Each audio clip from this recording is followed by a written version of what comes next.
இன்னைக்கு உலகத்துல மனிதனுக்கு இல்லாத நோய்களே கிடையாது. புதிய புதிய நோய்கள் அப்படின்னு சொல்லி மனிதர்களுக்கு வராத நோய்களே கிடையாது. அப்படி நோய்கள் வரும்பொழுது மனிதன் முதலாவது நம்புறது கடவுளை தான். அதற்கு அடுத்தபடியாக அவர்கள் அதிகமாக நம்புறது வைத்தியர்களை தான். தொழில்கள்லயே ரொம்ப அதிகமா மதிக்கத்தக்க தொழில் அப்படின்னு சொன்னா அது வைத்திய தொழில் தான். என்னதான் புதுசு புதுசா மருந்து கண்டுபிடிச்சாலுமே, என்னதான் புதுசு புதுசா மருத்துவ முறைகளை கண்டுபிடிச்சாலுமே ஒரு காலத்துல இவையெல்லாம் இல்லாம தான் இருந்தது. ஒரு குறிப்பிட்ட காலத்துல மக்கள் தனக்கு வர்ற நோய்க்கு பிசாசு, பேய்கள் இவைகள் தான் காரணம் அப்படின்னு நம்புறாங்க. அப்படி நம்பினவங்க எல்லாம் மருந்துகளை தேடி அதற்கு குணப்படுத்துறதுக்கு பார்த்தாங்களான்னு பார்த்தா கிடையாது. அப்படி நம்பிக்கிட்டு இருந்த மனிதர்கள் எல்லாமே பேய் பிசாசுகளை விரட்டுகிறவர்களையும் சூனிய கட்டுகளை அவிழ்க்கிறவர்களையும் தேடிதான் போய்கிட்டு இருந்தாங்க. அந்த நேரத்துல தான் ஒருத்தர் நம்முடைய உடம்புல வர நோய்க்கு நம்மளை சுத்தி இருக்கிற சூழல் தான் காரணம், அது மாத்திரமல்ல அந்த நோய்க்கு மருத்துவம்னு ஒண்ணு இருக்கு, அந்த நோய்க்கான மருந்தை உற்பத்தி செய்து தரலாம்னு சொல்றாரு. அவர்தான் இன்றைய நவீன உலகின் மருத்துவ அறிவியலின் முன்னோடி அப்படின்னு சொல்லப்படுகின்ற ஹிப்போக்ரேட்ஸ். மருத்துவ துறையின் முன்னோடின்னு ஹிப்போக்ரேட்ஸ் ஏன் சொல்லுறாங்க? அந்த ஒரு கேள்விக்கு ஒரு விடையாகத்தான் இந்த ஒரு பதிவு அமைய போகிறது. இதுவரைக்கும் நம்முடைய சேனலை சப்ஸ்கிரைப் பண்ணாதவர்கள் மறக்காம சப்ஸ்கிரைப் பண்ணி பெல் ஐக்கனையும் கிளிக் பண்ணிக்கொள்ளுங்க. வாங்க வீடியோக்குள்ள போகலாம்.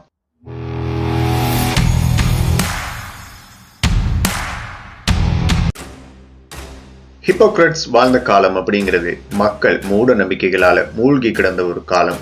கடவுளுடைய கோபம்தான் நோய்க்குரிய காரணம்னு கருதிய ஒரு காலம். பில்லி, சூனியம், பேய், ஆவி போன்றவற்றை மக்கள் நம்பி அலைந்து ஓடிக்கொண்டிருந்த ஒரு காலம். மந்திரவாதிகளினுடைய கைவரிசை ஓங்கி இருந்த ஒரு காலம். சூனியக்காரர்களுடைய களியாட்டம் மிகுந்த ஒரு காலம்தான் ஹிப்போக்ரேட்ஸ் வாழ்ந்த காலம். இப்படி மூட நம்பிக்கைகளால முடங்கி கிடந்த மக்களுக்கு மத்தியில பகுத்தறிவுவாதியாக தோன்றின ஒருத்தர் தான் ஹிப்போக்ரேட்ஸ். கிரேக்க நாட்டினுடைய காஸ் தீவுல கிறிஸ்துவுக்கு முன் 460ஆம் ஆண்டுல பிறந்த இவர் மனிதன் வாழும் சூழல் தான் நோய் ஏற்பட காரணம்னு உறுதியா நம்பினாரு. அது மட்டுமல்ல, மனிதனுக்கு நோய் வாரத்துக்கு காரணம் பேய் பிசாசுகள் தான் நம்பிக்கிட்டு இருந்த மனிதர்களை பார்த்து இறக்கப்படவும் செய்யறாரு. அதே நேரம் பேய் பிசாசுகள் இருக்குதா இல்லையா அப்படிங்கறதுல என்னோட வாதம், விதவிதமா மனிதனை தாக்கும் நோய்களுக்கு விதவிதமான ஆவிகளுடைய பெயர்களை வச்சு நம்மள நாமே ஏமாத்தி கொள்ள கூடாது அப்படிங்கிறது தான் என்னுடைய வாதம் அப்படின்னு சொல்லி பல இடங்கள்ல வாதிடவும் செய்யறாரு. அதோடு கூட மனிதன் கண்டுபிடித்து தரும் மருந்துகளால தான் நோய்களை குணப்படுத்த முடியும்னு உறுதிப்பட உரைக்கவும் செய்யறாரு ஹிப்போக்ரேட்ஸ். இதனுடைய விளைவு இரவு பகல் பாராம தூக்கம் இல்லாம ஆய்வுகள்ல ஈடுபடுகிறாரு. மனிதனுடைய உடலில் இருக்கிற ஒவ்வொரு பகுதியும் எப்படி இயங்குது அப்படிங்கிற ஆராய்ச்சியில ஈடுபட தொடங்குறாரு. அதே நேரம் எல்லா உறுப்புகளும் சேர்ந்து மனிதனை எப்படி இயக்குது அப்படிங்கிற உடல் இயக்கத்தை பத்தி தெரிஞ்சு கொள்றாரு. இது எல்லாத்தையும் பதிவும் செய்கிறாரு. மருத்துவ ஆய்வுகளையும் கண்டுபிடிப்புகளையும் ஆய்வுகளின் போது கண்டறிந்த மனித உடற்கூறுகள், மருந்து வகைகள், அறுவை சிகிச்சை முறைகள் அனைத்தையும் உள்ளடக்கியதாக 10 பெரும் தொகுப்புகளாக பதிவு செய்கிறாரு.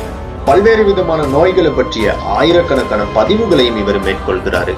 அது மாத்திரமல்ல, நோய்வாய்ப்பட்டவங்களை நுணுக்கமான முறையில பரிசோதித்து அவர்களுக்கு ஏற்ற மருந்து வகைகளை கொடுத்து குணமாக்கியும் விடுறாரு. அது மட்டுமல்ல, மனிதனுடைய உடலின் ஆரோக்கியமான இயக்கத்துக்கு சத்துள்ள உணவுதான் முக்கியம் அப்படிங்கிற உண்மையை எடுத்துரைக்கிறாரு.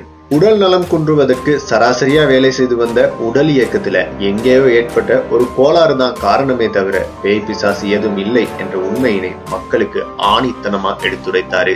நோய்களை தீர்க்கக்கூடிய மருந்துகள் நம்மிடத்துலதான் காணப்படுது அப்படிங்கிறத ஆய்வுகள் மூலம் நிரூபித்த ஒருத்தர் தான் ஹிப்போக்ரேட்ஸ். மூட நம்பிக்கைகளால மூழ்கி கிடந்த சமுதாயத்துக்கு தன்னோட ஆய்வுகள் மூலமா ஒரு புரட்சிகரமான செய்திகளை கொடுத்தவர் தான் ஹிப்போக்ரேட்ஸ். நோயாளர்களுக்கு தகுந்த சிகிச்சை அளித்து அவர்களுடைய நோய்களை குணப்படுத்தியதனால ஹிப்போக்ரேட்ஸின் கோட்பாடுகளாக இருக்கட்டும், ஆய்வுகளாக இருக்கட்டும், தடை எதுமின்றி மக்கள் ஏற்றுக்கொள்கிறார்கள். இதனால இவருடைய புகழ் உலகெங்கும் பரவுகிறது. மருத்துவத்துறையின் தந்தை அப்படின்னு மக்கள் இவரை போற்றவும் செய்கிறாங்க.